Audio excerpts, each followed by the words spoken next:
Now, many times we hear of true stories of people that have really difficult experiences, sometimes in their childhood, maybe, as an adult. And there are always two options of how that person's life will turn out. There are some that just go off the rails and that experience just shatters them and they can't seem to ever recover and move on. And then there are others that somehow take the positives out of those experiences. They learn from certain things and they actually use that to be really successful. But what's the difference between the two? Sometimes it has a lot to do with this kind of support that you get, that, the kind of people that you have around you, all those kind of things. But what if you are one of those people that you can't change your environment, you can't go somewhere else, you are maybe kind of stuck in a cycle, you can't seem to change things? Does that mean you're doomed? Does that mean because you can't kind of move away from anywhere that you've had trouble and things like that, that there's no hope for you? I am actually a firm believer in change. Even if you are in the worst situation, you've had the worst past, even if you're quite a negative thinker, sometimes we kind of look at people and think, well, they think so negatively, this person's never going to be able to change anything because the change starts with them. Yes, I agree to an extent that, of course, the change does have to start with us. But if you are, say, a negative thinker, you can't ever seem to see the positive side of things. Does that mean that you will always be like that? No. I'll give you my own example.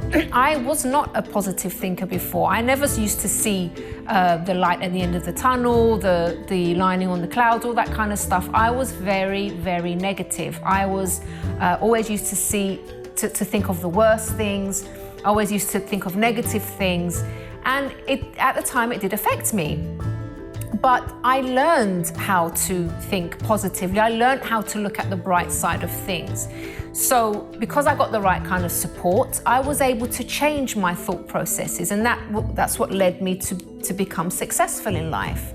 So it doesn't necessarily happen, no, actually never happens overnight. You can't just change the way you've been thinking your whole life just overnight. It does take time. Many times it does take time. It takes effort, because I remember when I was sort of going through the process of changing the way I used to think, I would still be bombarded with negative thoughts about myself, thoughts about other people, about life in general.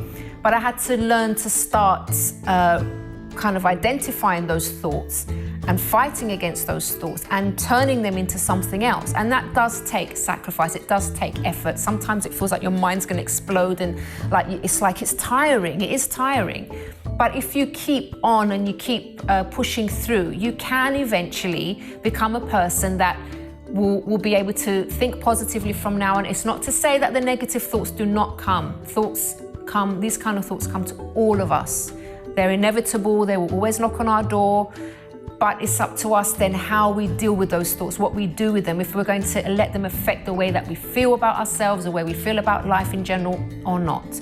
So if you do find yourself in that situation where you think, I really want to change the way that I think, I really want to change the way that I look at life, the way I look at myself and others, but I can't seem to be able to change, don't worry, it's not all lost for you. You can learn, you can start to change those thought patterns that you have.